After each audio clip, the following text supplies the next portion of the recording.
Hello, I'm Ambassador Lindy Boggs, and for many generations, the members of my Cleveland, Morrison, and Boggs families have held a special place in our hearts for our angel of the Delta, Margaret Gaffney Haughery. I'm proud to present this American success story. Who is Margaret Haughery, and why don't you know who she is?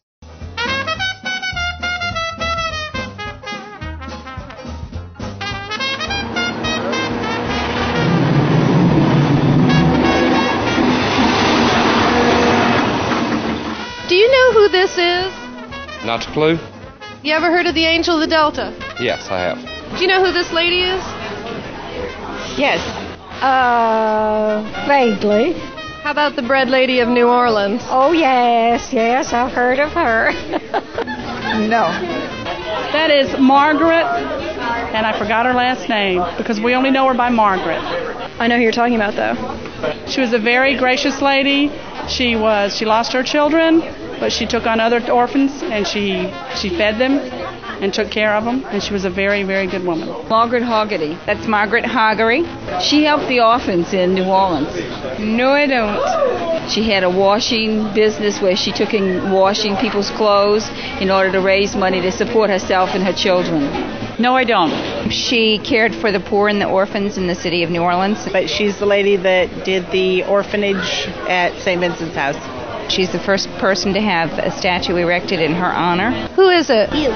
I said the same thing. That looks like a saint. It's Margaret. And what did Margaret do? She took care of the orphans during the Civil War. Absolutely, I know who that is. I think she's peering over my left shoulder right there.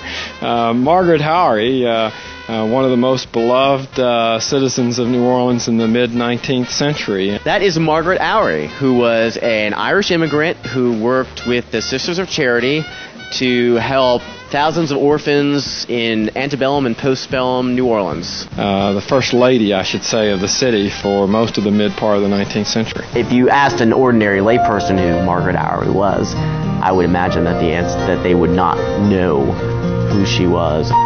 She's God's angel on the planet, was then and still is now.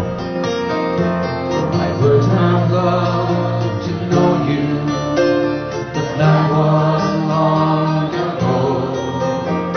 I would have loved to talk to you, or maybe say hello, but your memories still linger to this very day. We will always love you, Margaret, in a very special way.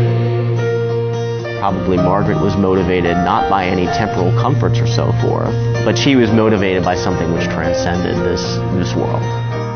Each time as I pass you by, I whisper soft your name.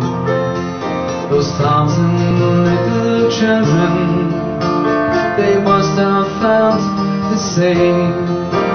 You're the angel of the Delta, and the bread lady too. She's a woman before her time, a woman that was colorblind. It didn't matter whether you were Jewish or Catholic or Protestant, it didn't matter. You were God's child. And she gave to those people that in need. Wouldn't it be grand that many, many other cultures would see the light of day because of what she is and what she did?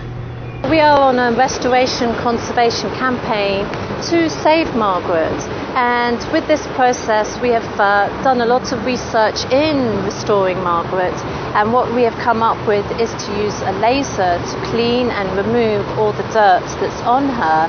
New Orleans history has been presented, I think, a little too much from a male perspective. I think that women need to be injected into the social fabric of antebellum New Orleans, and I think that anyone who goes back and looks at the newspaper articles or looks at the manuscript records sees that women's work with orphans was a conspicuous way in which women generally were injected into that social fabric.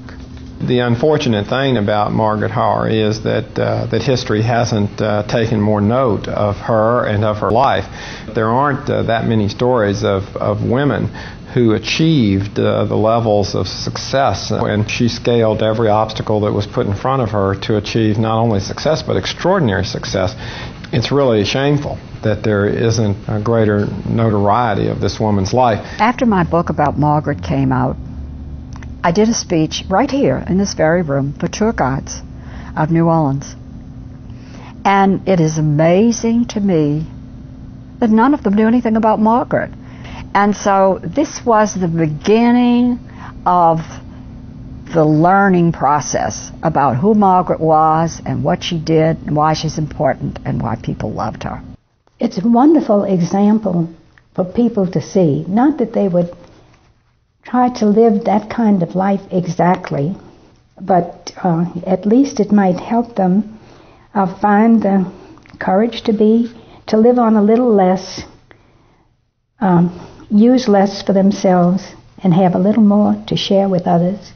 She helped people regardless of their religion or their race. We're all children of God.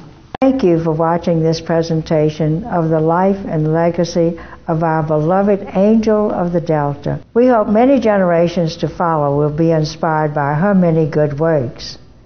Thank you again. I'm Lindy Boggs.